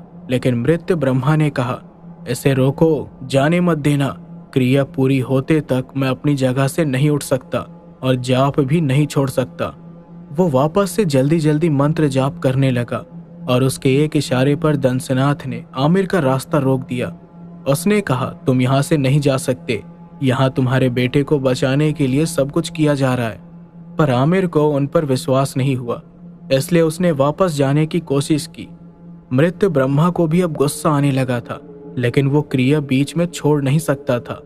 दंसनाथ ने वापस आमिर को रोका और गुस्से में वो अनजाने में बोल पड़ा, एक बार जिसने मृत्य ब्रह्मा को देख लिया वो अगली सुबह आंखें नहीं खोलता। जो भी उसे देख लेता है उसकी बलि चढ़ाकर मृत्य ब्रह्मा उसे खा जाता है। और अब तुम तीनों के साथ भी यही होगा। अब आमिर और राखी के तो होश उड़ गए ये सुनकर। उन्हें समझ ही नहीं आया कि अब क्या किया जाए, लेकिन वो ये समझ गया कि ये लोग सही नहीं है और मासूमों की बलि चढ़ाते हैं, और उन्होंने भी यहाँ आकर बहुत बड़ी गलती कर दी है। लेकिन डरने के बजाय आमिर ने दिमाग से काम लिया और पहले तो उसने दंसनाथ को जोरदार थप्पड़ मारा। दंसनाथ दुबला पतला सा और कमजोर सा आदमी था, तो आमिर के एक थप्पड़ से ही वो नीचे जमीन पर गिर पड़ा। फिर आमिर अपने परिवार को लेकर झोपड़ी से निकला, लेकिन झोपड़ी से निकलने के बाद उसने क्या देखा कि बाहर दंसनाथ के आदमी पहले से तैनात थे। पीछे से दंसनाथ भी बाहर निकला उन्हें रोकने के लिए। अब उन सबको देखकर राखी तो डर गई, लेकिन आमिर ने उसी वक्त अपनी बंदूक निकाली और दंसनाथ को गन पॉइंट पर ले लिया। वो बंदूक को हमेशा अपने पास अपनी सुरक्षा के लिए रखता था। अब हुआ ये कि बंदूक देखकर दंसनाथ के लोग भी डर गए और बंदूक के सहारे ही आमिर ने उनको धमकी दी कि अगर उन्हें कोई नुकसान पहुंचाने की कोशिश करेगा तो वो दंसनाथ को मार देगा। फिर दंसनाथ की भी हालत खराब हुई, तो उसने अपने आदमियों से कहा कि वो कुछ न करें। फिर इसका फायदा उठा के आमिर दंसनाथ को भी गन पॉइंट पर लेकर वहां से निकल गया, ताकि दंसनाथ को उसके किए की सजा गांव वाले दे सके। अब आमिर और उसका परिवार तो मृत ब्रह्मा से बच गया, क्योंकि मृत ब्रह्मा तो उस समय साधना में लगा था, इसलिए अपनी क्रिया को वो बीच में छोड़ नहीं पाया। लेकिन उसके जाने के बाद मृत ब्रह्मा की क्रिया लगभग पूरी हो चुकी थी और इसलिए उसे अब फौरन किसी न किसी की बलि चढ़ानी थी। ऐसा न करने पर उसकी अब तक की सारी चढ़ाई हुई बलि व्यर्थ हो जाती, इसलिए उसने फौरन दंसनाथ के आदमियों को बुलवाया। वो करीब 7-8 लोग थे। तो गुस्से में उसने क्या किया कि एक साथ सबको लाइन में खड़ा करके एक ही बार में उन सब की गर्दन धड़ से अलग कर दी। इस तरह उसने अपने ही लोगों की बलि चढ़ा दी उस रात और बाद में उनके शरीर को खा गया। वहीं दूसरी तरफ आमिर दंसनाथ को लेकर गांव पहुंचा और सबसे पहले वो बृजमोहन के घर गया। अब बृजमोहन ने जब आमिर को देखा तो वो हैरान हो गया। ऊपर से उसकी हालत तो तब खराब हो गई जब दंसनाथ को उसने आमिर के साथ देखा। आमिर को सोनू के ऊपर गुस्सा आ रहा था, क्योंकि उन्हें मृत ब्रह्मा के पास भेजने वाला तो वही था। बृजमोहन ने आमिर से पूछा कि ये सब क्या हो रहा है। तो आमिर ने उसे बताया कि सोनू उसके पास आया था और उसे मृत ब्रह्मा के पास जाने को बोला, जो असल में लोगों की बलि चढ़ाता है। बृजमोहन को विश्वास ही नहीं हुआ इस बात पर। उसने कहा उसका बेटा तो आजकल किसी से बात भी नहीं करता है। पर आमिर ने बताया कि वो तो घर आया था और उसने कहा कि अगर आमिर अपने बेटे को बचाना चाहता है तो शमशान चला जाए। बृजमोहन फिर फौरन अपने बेटे के कमरे में गया, लेकिन उसने क्या देखा कि सोनू वहां पर था ही नहीं। वो घबरा गया और वापस आमिर के पास आया। उसने बताया कि सोनू अपने कमरे में है ही नहीं। फिर आमिर ने उसे बताया कि असल में उनके साथ क्या क्या हुआ। अब बृजमोहन ये तो जानता ही था कि मृत ब्रह्मा किस तरह का राक्षस है, लेकिन ये उसने सपने में भी नहीं सोचा था कि वो बलि चढ़ाने के बाद लोगों को खा जाता था। लेकिन तभी दंसनाथ बोला, मुझे जाने दो, वरना वो तुम लोगों को भी खा जाएगा। बहुत बड़ा हैवान है वो। आमिर को बहुत गुस्सा आया, तो उसने उसके सर पर बंदूक रखकर बोला कि अब उसे शुरुआत से बताना होगा कि मृत ब्रह्मा ने किसके साथ क्या क्या किया, वरना आमिर उसे जान से मार देगा। लेकिन दंसनाथ ने बोला, अगर उसने अपना मुंह खोला तो मृत ब्रह्मा उसे जान से मार देगा, लेकिन फिलहाल उसका आमिर से बचना जरूरी था। तो बंदूक के डर से उसने बृजमोहन और आमिर के सामने शुरुआत से सब कुछ उगल दिया कि कैसे वो मृत ब्रह्मा से मिला, कैसे उसने सोनू और रूहान को ठीक किया, लेकिन उनके अंदर से आत्मा को बाहर नहीं निकाला, ताकि उनकी मदद से अपनी 1001 बलि की सौगंध पूरी कर सके। सभी चीजों ने बृजमोहन और आमिर को झंझोर कर रख दिया था। उन्हें यकीन नहीं हो रहा था कि कोई इस कदर की हैवानियत भी कर सकता है। फिर साथ ही साथ बृजमोहन को इस बात का डर था कि कहीं लोगों को ये ना पता चल जाए कि आसपास के लोगों को उसने ही अगवा करके मृत ब्रह्मा को सौंपा था। तो उसने सोचा कि ये बात तो सिर्फ दंसनाथ ही जानता था कि उसने क्या क्या किया है, तो क्यों ना इस दंसनाथ को ही खत्म कर दिया जाए। तो फिर उसने क्या किया कि पहले उसने अपने आदमियों को बुलवाया और दंसनाथ को बहुत पिटवाया। ये सब आमिर और उसके परिवार के सामने हो रहा था, पर वो लोग कुछ नहीं कर रहे थे, ये सोचकर कि दंसनाथ जैसे लोग इसी के काबिल हैं। दंसनाथ को बहुत मारने के बाद बृजमोहन उसे गांव के चबूतरे के पास लेकर गया। फिर उसने सारे गांव वालों को बुलाया और उन्हें बताया कि दंसनाथ और मृत ब्रह्मा ने क्या क्या किया है। गांव वाले ये जानकर बड़े गुस्से में आ गए और उन्होंने दंसनाथ को जान से मार देने को कहा, जैसा कि बृजमोहन चाहता था। तो फिर बृजमोहन ने ऐसा ही करवाया। दंसनाथ चीखने चिल्लाने लगा, जान की भीख मांगने लगा, पर गांव वालों ने उसे नहीं छोड़ा। उसे चौराहे पर ही केरोसिन डालकर जिंदा जला दिया गया। दंसनाथ का खेल तो वहीं खत्म हो गया, लेकिन अब बारी थी मृत ब्रह्मा की। लेकिन उसे उसके किए की सजा देना इतना आसान नहीं था जितना कि दंसनाथ को था। दंसनाथ को जलाने के बाद उसकी अधजली लाश को वही गांव के बाहर ही फेंक दिया गया। फिर अचानक से बृजमोहन को सोनू का ख्याल आया। उसे याद आया कि दंसनाथ ने कहा था कि सोनू के अंदर अभी भी वो आत्मा है और वो मृत ब्रह्मा के वश में है। तो बृजमोहन घबरा गया। उसे डर लगने लगा कि कहीं वो मृत ब्रह्मा उसके साथ कुछ कर ना दे। इसलिए बृजमोहन अपने आदमियों के साथ फौरन सोनू को ढूंढने के लिए निकल गया। आमिर भी उनके साथ था और उसने राखी और अविनाश को वापस घर भेज दिया था। वो गांव ज्यादा बड़ा तो नहीं था, इसलिए पूरे गांव को 1 घंटे में ही उन लोगों ने छान लिया, लेकिन सोनू का कहीं पता नहीं चला। अब जब वो लोग सोनू को ढूंढ रहे थे तो उन्हें रूहान के माँ बाप भी दिखे, जो रूहान को ढूंढते हुए उसी गांव में आ गए थे। अब वो लोग बृजमोहन को तो जानते ही थे, तो बृजमोहन को उन्होंने बताया कि रूहान भी न जाने घर से कहाँ चला गया है। बृजमोहन ने उनको बताया कि सोनू भी गायब है। फिर उसने रूहान के माँ बाप को सारी बात बताई कि असल में मृत ब्रह्मा ने उनके बेटों के साथ क्या क्या किया है और क्यों किया है। तो सारी बात जानने के बाद रूहान के माँ बाप का दिल भी रौंद गया। अब हुआ ये कि गांव में जब सोनू और रूहान नहीं मिले तो सब लोग एक साथ शमशान की तरफ गए। उन्हें लगा कि हो सकता है दोनों शमशान चले गए हों, क्योंकि है तो वो मृत ब्रह्मा के वश में ही। लेकिन शमशान जाने पर भी उनके हाथ कुछ नहीं लगा। अब एक ही जगह बची थी और वो थी मृत ब्रह्मा की झोपड़ी, जिसके बारे में सिर्फ आमिर जानता था। तो आमिर सबको लेकर झोपड़ी की तरफ गया।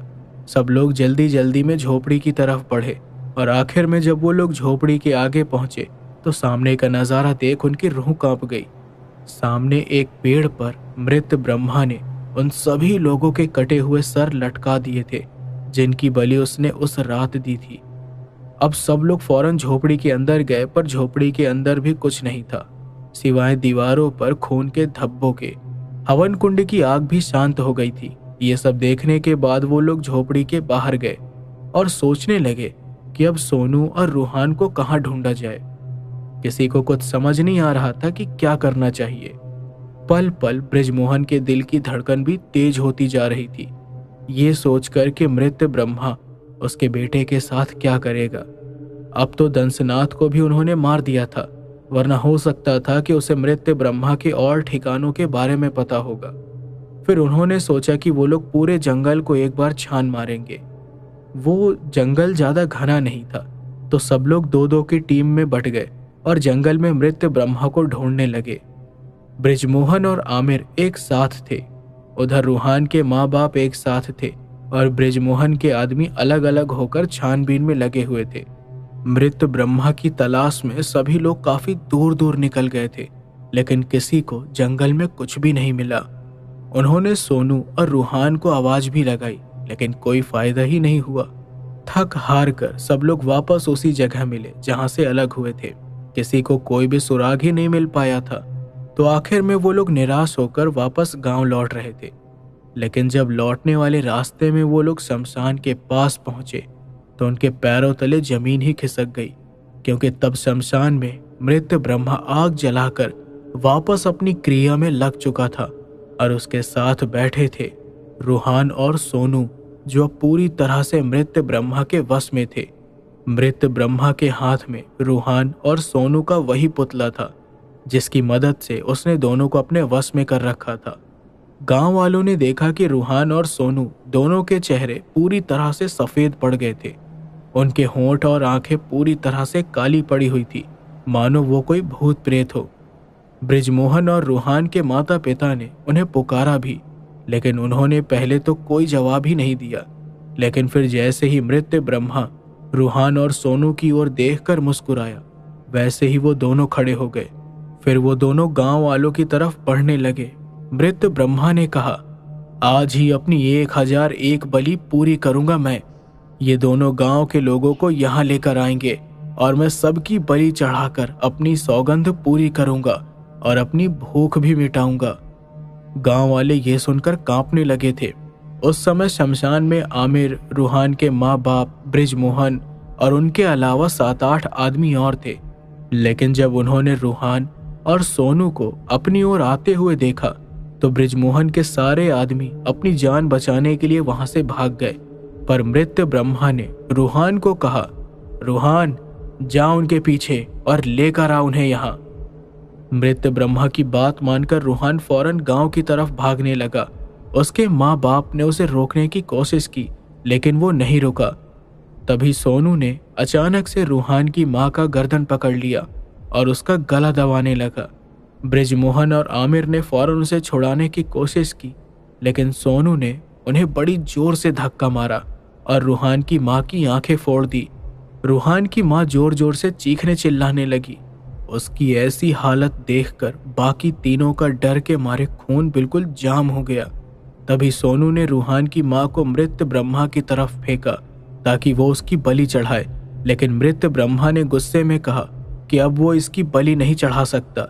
वो अपनी देवी को किसी ऐसे इंसान की बलि नहीं चढ़ा सकता जिसके शरीर का कोई भी हिस्सा गायब हो। सोनू ने उसकी आंखें निकाल ली थी, इसलिए अब रूहान की माँ बलि देने के लायक नहीं रही थी। लेकिन फिर भी मृत ब्रह्मा ने उसके शरीर के 2 टुकड़े कर दिए, क्योंकि वो नहीं चाहता था कि उसे देख लेने वाला कोई भी इंसान जिंदा रहे। इसके बाद मृत ब्रह्मा ने हंसते हुए कहा, इस औरत के गोश्त को मैं बाद में नोच नोच कर खाऊंगा, पहले तुम सबकी बलि चढ़ाऊंगा मैं। रूहान के पिता को ये सब देखकर एक सदमा सा लग गया था। वो अपनी पत्नी को बचाने के लिए कुछ भी नहीं कर पाया और वो वहीं पर बेहोश हो गया। ब्रिजमोहन और आमिर दूर खड़े ये सब कुछ देख रहे थे चुपचाप, और आगे बढ़कर सोनू को रोकने की हिम्मत भी नहीं कर पा रहे थे। फिर हुआ ये कि सोनू रूहान के पिता को खींचकर मृत ब्रह्मा के पास ले गया। तब तक मृत ब्रह्मा अगली बलि की तैयारी कर चुका था, इसलिए मृत ब्रह्मा ने फौरन उसका गला धड़ से अलग कर दिया। सोनू फिर ब्रिजमोहन और आमिर की तरफ बढ़ने लगा और दोनों की दिल की धड़कन जैसे कि रुक गई थी। खुद को बचाने के लिए वो लोग फौरन वहां से भागने वाले थे, लेकिन तभी उन्होंने देखा कि रूहान 2 लोगों को खींचकर शमशान में ला रहा था। रूहान ने दोनों आदमियों को मृत ब्रह्मा के सामने लाकर छोड़ दिया और फिर मृत ब्रह्मा ने उन दोनों की बलि चढ़ा दी।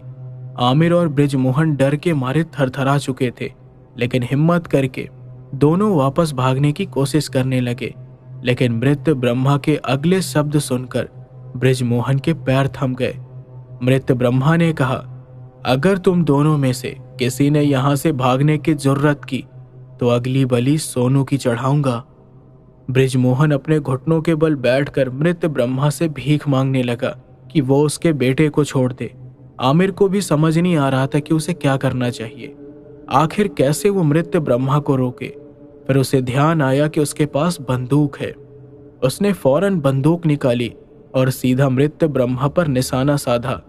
आमिर ने उसे चेतावनी दी कि अगर उसने सब कुछ अभी नहीं रोका तो वो उसे मार देगा, लेकिन डरने के बजाय मृत ब्रह्मा जोर जोर से हंसने लगा।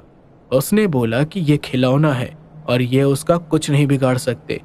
तो गुस्से में आकर आमिर ने उस पर गोली चला दी, लेकिन अगले पल उसने जो देखा वो देखकर उसकी आंखें फटी की फटी रह गई। उसने देखा कि गोली उसे लगी ही नहीं, मानो उसके सामने कोई कवच हो जो उसकी रक्षा कर रहा हो। मृत ब्रह्मा हंसा और बोला, शमशान की आत्माएं खुद उसकी रक्षा करती हैं, इसलिए कोई उसका कुछ नहीं बिगाड़ सकता। इसके बाद मृत ब्रह्मा वापस से आग के सामने मंत्र जाप के लिए बैठ गया और अगली बलि की तैयारी करने लगा। इस बीच उसने रूहान को और लोगों को लाने के लिए भेज दिया और सोनू ब्रिजमोहन और आमिर की तरफ बढ़ने लगा।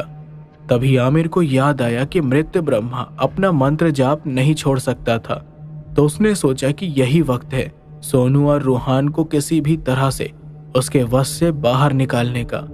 इसके बाद आमिर की नजर मृत ब्रह्मा पर गई। उसने देखा कि वो एक गोल घेरे में बैठा हुआ था। उसे याद आया कि ऐसा ही घेरा उसने झोपड़ी में भी बनाया था। आमिर की नजर उसी घेरे के बाहर पड़े हुए उन पुतलों पर गई। आमिर ये भी जानता था कि पुतले वगैरह बनाकर ही ज्यादातर लोग काला जादू वगैरह करते हैं, तो उसे समझ आ गया कि असल में उस पुतले के जरिए ही मृत ब्रह्मा ने रूहान और सोनू के साथ कुछ किया है। उसी समय सोनू ने ब्रिजमोहन को पकड़ लिया और उसका गला दबाने लगा। ब्रिजमोहन ने उसे बोला, ये तू क्या कर रहा है, मैं तेरा बाप हूं। पर सोनू पर उसका कोई असर नहीं हुआ। इसके बाद आमिर फौरन मृत ब्रह्मा के पास गया और उसने बिना समय गवाए उन दोनों पुतलों को अपने हाथ में ले लिया। अब ये देखकर मृत ब्रह्मा का चेहरा बिल्कुल सफेद पड़ गया, मानो अब उसका खेल खत्म था। लेकिन क्रिया करते हुए गोल घेरे से बाहर निकलना या मंत्र जाप बीच में छोड़ना उसके नियम के खिलाफ था। इसलिए वो ना कुछ कर पाया और ना कुछ बोल पाया। और उसी का फायदा उठाकर आमिर ने दोनों पुतलों को उसी के हवन कुंड में डाल दिया। जिसके बाद अचानक सोनू ने अपने पिता को छोड़ दिया और जोर जोर से चीखने लगा। अब पास कहीं से रूहान के भी चीखने की आवाज सुनाई दी। सोनू तड़पने लगा। वो शमशान की जमीन पर गिर पड़ा और फिर जोर जोर से अपने हाथ पैर मारने लगा। साफ साफ दिखाई दे रहा था कि उसके शरीर में अजीब तरह का खिंचाव हो रहा है, जैसे कि कोई उसके शरीर को चारों तरफ से खींच रहा हो। फिर एकदम से वो शांत हो गया। उसके शरीर की पूरी हलचल बंद हो गई। उसका शरीर पूरी तरह से पसीने से भीग गया था। बृजमोहन ने तुरंत उसकी नब्ज चेक की तो पता चला कि अभी तक उसकी नब्ज चल रही थी, पर वो बेहोश हो गया था। अब आमिर और बृजमोहन ने मृत ब्रह्मा की तरफ देखा। वो गुस्से में था, लेकिन जल्दी जल्दी मंत्र जाप किए जा रहा था, क्योंकि वो जानता था कि जल्द से जल्द मंत्र जाप पूरा करना जरूरी है। तभी वो कुछ करके अपने आप को बचा सकता है और बलि चढ़ा सकता है। ये बात आमिर भी समझ गया था कि उसे मारना होगा, और वो भी उसकी क्रिया पूरी होने से पहले। तो आमिर ने खुद ही सामने पड़ी तलवार उठा ली, जिससे मृत ब्रह्मा बलि चढ़ाया करता था। और ये देखकर मृत ब्रह्मा ने चिल्लाकर कहा, मुझे मेरी तलवार वापस दे। आमिर ने वो तलवार नहीं दी, तो फिर अपनी क्रिया पूरी किए बिना ही तलवार लेने के लिए जल्दबाजी में मृत ब्रह्मा अपने सुरक्षा घेरे से बाहर निकल गया। जिसके बाद अचानक से उसका पेट अपने आप कुछ ऐसे फटा जैसे कि उसे गोली मारी गई हो। मृत ब्रह्मा की आंखें फटी की फटी रह गई। उसने अपने पेट की तरफ देखा, जिसमें एक छेद बन गया था और उसमें से काले रंग का खून लगातार बहे जा रहा था। अब मृत ब्रह्मा बड़बड़ाने लगा, ये नहीं हो सकता, मेरी साधना व्यर्थ नहीं जा सकती, मेरी अब तक की बलि व्यर्थ चली गई। आमिर अब उससे दूर हट गया। बृजमोहन और उसने देखा कि मृत ब्रह्मा का पूरा शरीर अब अपने आप काला पड़ता जा रहा था।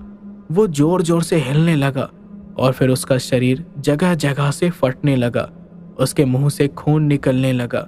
वो जमीन में गिर पड़ा और उसका शरीर धीरे धीरे सड़ने लगा, जिससे एकदम से गंदी बदबू आने लगी।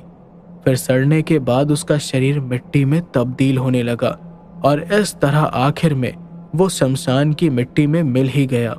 आमिर और बृजमोहन ये अकल्पनीय मंजर देखकर बिल्कुल सुन्न पड़ गए थे। फिर आखिर में उन्हें समझ आ गया कि तंत्र क्रिया आखिर में खुद का ही नाश कर देती है। फिर हुआ ये कि सोनू को उठाकर वो दोनों शमशान से निकले तो कुछ ही दूरी पर उन्हें रूहान भी बेहोश पड़ा मिला। किसी तरह दोनों को वो लोग गांव लेकर गए। आमिर ने रूहान और सोनू को बृजमोहन के घर छोड़ा और फिर फौरन अपने घर गया ये देखने कि राखी और अविनाश ठीक है या नहीं, मगर वो दोनों ठीक थे। अब अगले दिन आमिर राखी और अविनाश को लेकर बृजमोहन के घर गया तो उसे पता चला कि सोनू और रूहान को होश तो आ गया था, लेकिन दोनों को कुछ याद ही नहीं था कि पिछले 10-15 दिनों से उनके साथ क्या क्या हुआ। और रूहान अपने माँ बाप की मौत से भी काफ़ी दुखी था, लेकिन बृजमोहन ने तय किया कि वो खुद रूहान का ध्यान रखेगा, जिससे उसके पाप का भी प्रायश्चित होगा। मृत ब्रह्मा से गांव के लोग भी काफ़ी डरे हुए थे, तो बृजमोहन ने उन्हें भी बता दिया कि मृत ब्रह्मा का अंत हो चुका है, जिससे गांव में वापस शांति लौट आई। वहीं आमिर और राखी भी अगले कुछ दिन वही गांव में थे अविनाश की सेहत के लिए। तो अगले 15 से 20 दिनों में उन्हें भी अविनाश की सेहत में बड़ा सुधार देखने को मिला। गांव के शुद्ध वातावरण में गाय भैंस के आसपास रहने से उसकी सेहत सुधरने लगी, जैसा कि आमिर के पंडित जी ने बताया था। फिर जब उन्हें पंडित जी ने कहा कि वो लोग अब वापस आ सकते हैं, तो आमिर अपने परिवार को लेकर वापस अपने शहर चला गया और इस तरह हर जगह सब कुछ नॉर्मल हो गया। तो दोस्तों, ये कहानी यहीं पर समाप्त होती है। तो दोस्तों, अब बारी आती है कमेंट पढ़ने की, जिसमें से पहला नाम है Vishal Saroj from Ladakh, Deepak from Panipat, Suresh Yadav from Chhattisgarh, Prashant from Gujarat, Hasan Kazmi from Pakistan, Jitu Saikia from Assam, Hina Khan from Gujarat, Mimi from Kolkata, Sarthak Kumar from Saudi Arabia, Manas Kaushik from new Delhi, Rikki Dyula from Nepal Kathmandu, mister gamer boy from Assam, green world from Norway, Shobha Ashok from Haryana, funny cat from Assam, Veer Mahan from Prayagraj, Mohammad Rizwan from Bihar, Pooja Kapoor from Kolkata,